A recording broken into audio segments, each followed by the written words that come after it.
Do you want to improve your night street photography and take photos like this, this, and this?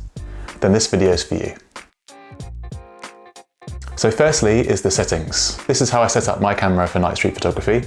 This might not be quite right for you, and there's a few different ways you might want to do it, but this is the way that I like to do mine. So I shoot in manual mode using a prime lens. I will open the lens up as wide as it will go to have the smallest number aperture to let in as much light as possible. I'll then usually set my shutter speed to 1/125. I find that that's a good point for me. It doesn't blur my images too much. If I move, I can still freeze action. So that's the kind of setting I like to have for the shutter speed. And then I'll adjust the ISO depending on the light. And that's how I kind of get the exposure right in my camera. I don't mind bumping it quite high and introducing quite a lot of noise into my photographs. I actually think it can often add to a photograph, especially at night, and having a bit of grain adds a bit of atmosphere and grit to your photos. So I don't really mind too much with that personally. The reason why I like my camera set up this way is I want to take as little thought for settings as possible when I'm taking photos. All I need to think about with the setup is quickly adjusting the ISO depending on how strong the light I found is, and I can then just focus on taking images whenever something catches my eye. In the daytime, anything can be a potential photograph, which makes for a lot more opportunities and can also be quite overwhelming when anything that you're pointing your camera at could literally be a potential photo. You don't have that problem at night where it's obviously a lot darker and you're really limited to the street lights or artificial light sources when you're out on the street to give you enough light to make an image. When you're out and about, you can look for colour contrasts, and that might come from neon lights, street lamps, shop windows and things like that. Any light source really that you see when you're walking around with your camera can make for a potential photograph. It's then just a case really of exploring different angles, spending a bit of time in that location with the light that you found, and wait for subjects to interact with the scene, people to walk past for example, or car lights to flash on windows to add extra texture and elements to your photograph. So the next tip is layering. So once you've found some interesting light, that's going to form the basis of your photograph. Then you want to start thinking about adding in other elements and other things to the photograph to make it more interesting and building up layers. Let's just say you found a cool background with some nice neon light from a shop front. That could make a really nice photograph if you have someone walking past. But what you could do next is to think about how you could add in more interest to the photo. Maybe some foreground interest or foreground texture. That could be a bin maybe, or a lamppost. It could be a car bonnet.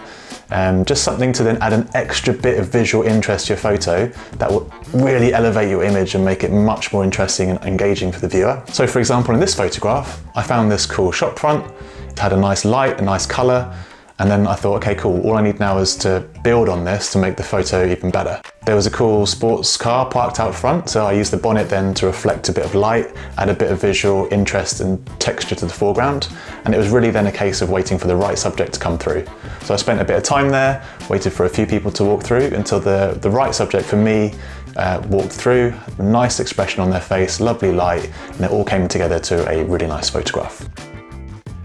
This one is about focusing on story. If you're asking questions about a photo, then for me that makes it a successful one. So when you're wandering about the streets and having a look for potential photographs, try to find interesting people, interesting clothing they might be wearing, unusual moments, expressions, emotions, things happening around you that might come together. So you get used to kind of anticipating a moment unfolding before it actually does. If you can find moments to capture at night that have a story attached to them or that you can, as the viewer, portray your own story onto, then they make for really successful photographs. You can also intentionally leave things out of the photo or mask certain areas to create more visual interest. The reason why this is such a good tip for night street photography is that in the day you have more things to play with. You might have shafts of sunlight where you can get a little person silhouetted walking through, more minimalist kind of photography.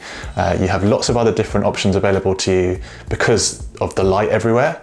But at night you have fewer chances to capture great street photos, and if you can look for those little stories happening around you, those are the ones that make for really precious images that you're going to be really proud of. This next tip won't be everyone's bag. Not everyone is crazy like me and loves going out when it's freezing cold, snowing, wet, windy.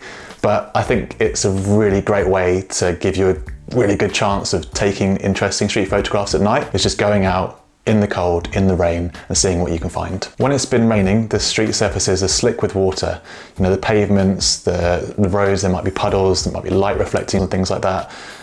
Windows get fogged up or get raindrops on there, which all adds for really interesting visual elements that can create really cool street photos.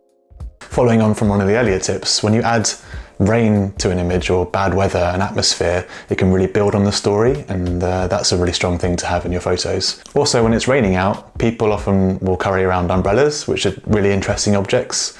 They're colourful, they make nice shapes, you can really experiment and have fun trying to take photographs of people who are holding umbrellas.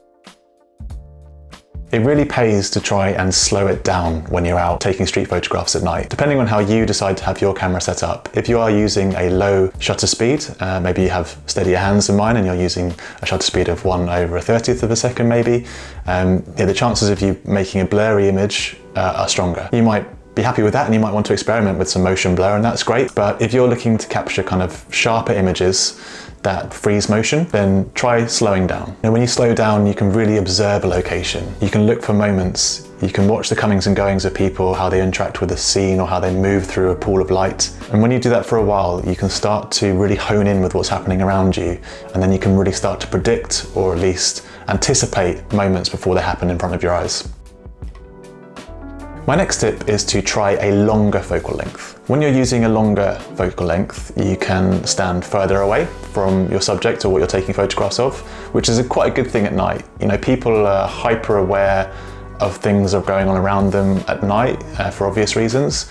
So you don't want to really come across as creepy, or maybe you kind of don't want to get in someone's face or get too close to someone. So having a longer focal length gives you the chance to step a bit further away and give a bit more space in front of what you're taking a photograph of. You can check out one of my night street photography walks here, or I'll put a link in the description below, where I use a longer focal length. My favorite is the Fujifilm 50mm f2, which is the equivalent of I think about 76mm, which is one of my favorite focal lengths in general for street photography, but it's my go-to lens for going out at night.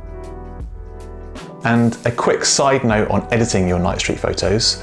You know, it's all well and good to talk about these different ideas to take street photographs at night, but they really do come alive when you get them into your editing software. I'm not going to go too in depth about editing in this video. That'll be a subject for another one another time. But I think it's important just to mention it, that you might be going out and taking photographs that you're quite happy with, but when you get them onto your computer, they don't look how you see other people's and how you really want yours to look. When you get them into your editing software, don't be afraid to really boost the highlights, kind of bring out the shadows slightly and really make them pop, even if there's lots of grain in your images. I really do like grain in my photos. I like that sort of film or 35mm film style photograph, and doing that at night, raising the ISO, pulling out all the information in your editing software as well, just to make your pictures pop for the sake of some noise, I think that's great. And the last tip to create really compelling and awesome night street photographs is abstraction. I love using abstraction in my street photography in general. I like creating mystery and intrigue and curiosity with my photographs. I really enjoy creating visually compelling photographs where you're not quite sure what's going on, and it takes a bit of time for you to work out what's going on in the photograph, really drawing you in. That's what I like to try and capture anyway. So you can bring abstraction into your night street photography by looking for different textures to shoot on the street. You can shoot through bus stops which have maybe ripped posters on them. You could shoot through fogged up or rain-dropped windows. Reeded glass is also another great thing to take photographs through, and using that kind of abstraction to create mystery, for me, makes really strong night street photos. For more ideas on how to create mystery and curiosity in your street photography, check out this video here. Otherwise, I hope you have a great day, and I'll see you in the next one.